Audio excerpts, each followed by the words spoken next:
Ikhwan dan akhwat, mari sekarang kita bicarakan apa yang dimaksud dengan kalimat dalam bahasa Arab.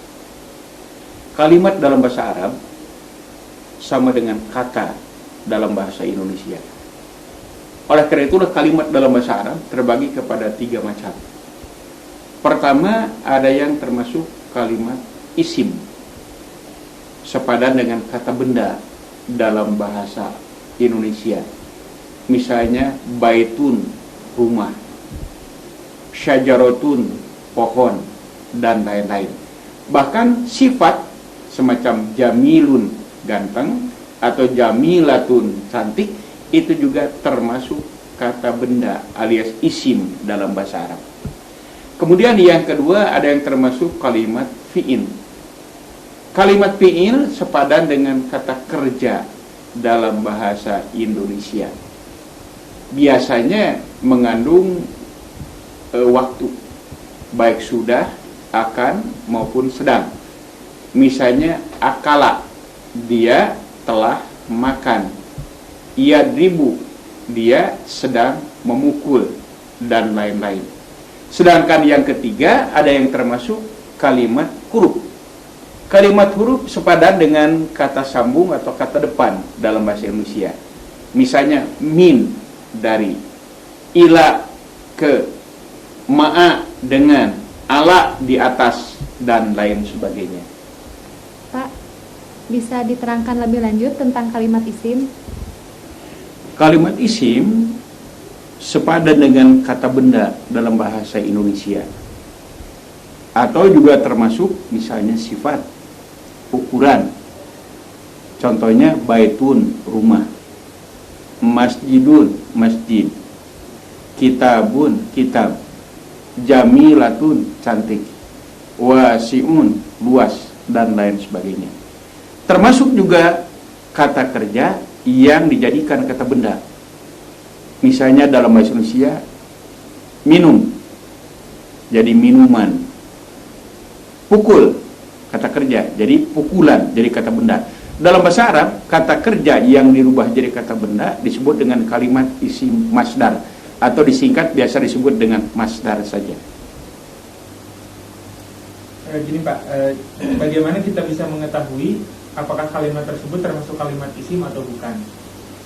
Kita bisa mengetahui bahwa kalimat itu isim dengan melihat tanda-tanda yang ada pada kalimat tersebut.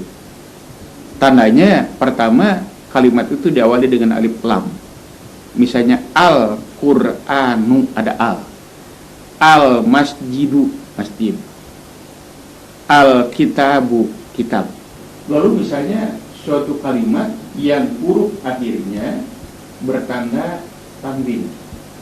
Misalnya insanun, manusia. Masjidun, masjid.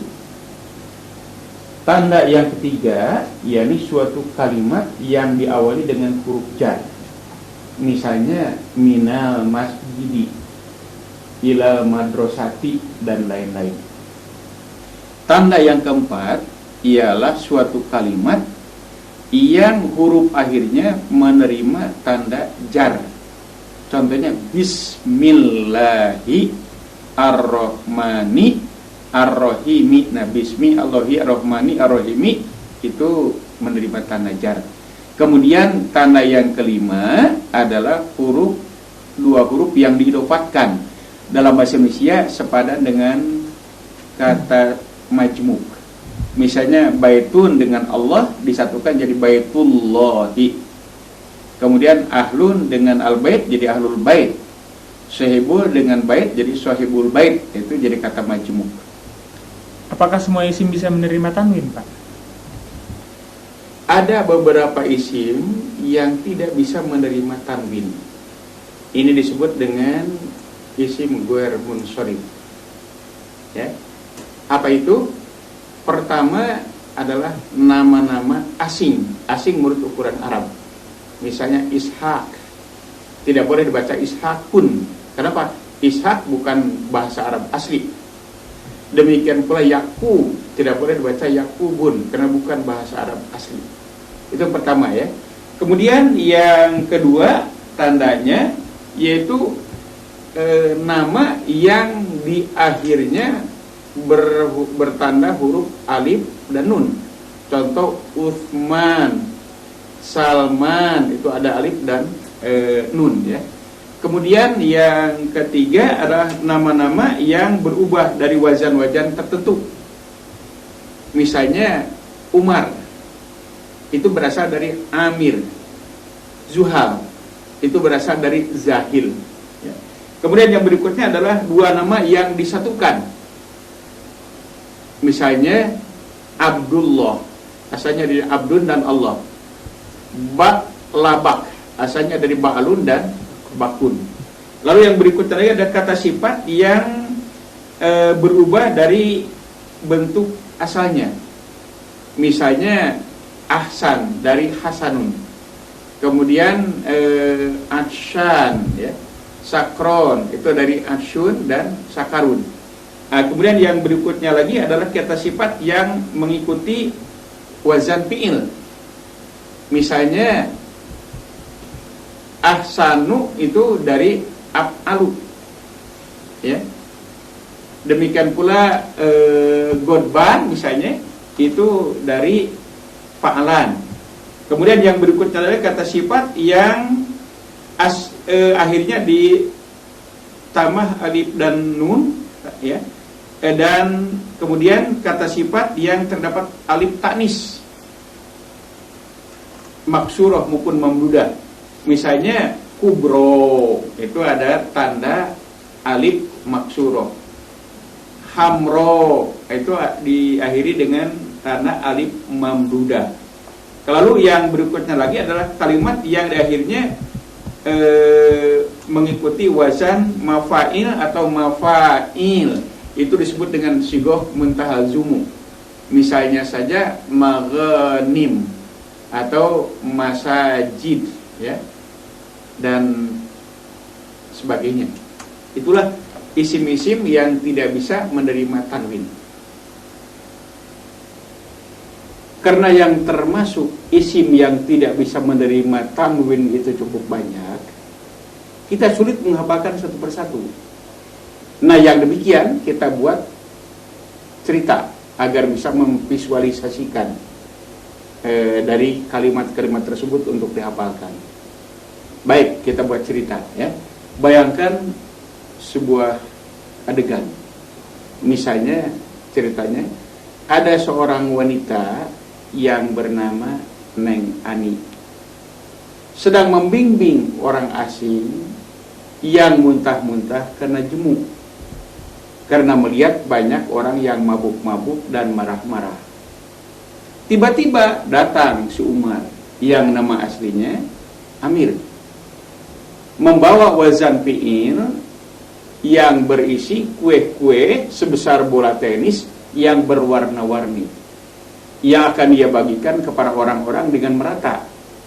1-1, 2-2, 3-3 dan seterusnya. Pemberian dari Pak Abdullah dan Mbak Labak.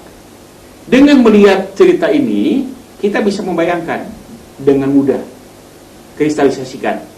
Pertama, nama seorang wanita, namanya Ani, Neng Ani, berarti nama yang ujungnya ada alif dan nun. Misalnya Salman, Utsman dan lain-lain. Sedang membimbing orang asing. Nah, berarti nama asing. Asing ditinjau dari Arab, misalnya Ishak, Ibrahim dan lain-lain. Yang muntah-muntah karena jemu, sigoh muntahal jumu. Karena melihat banyak orang yang marah-marah dan mabuk-mabuk.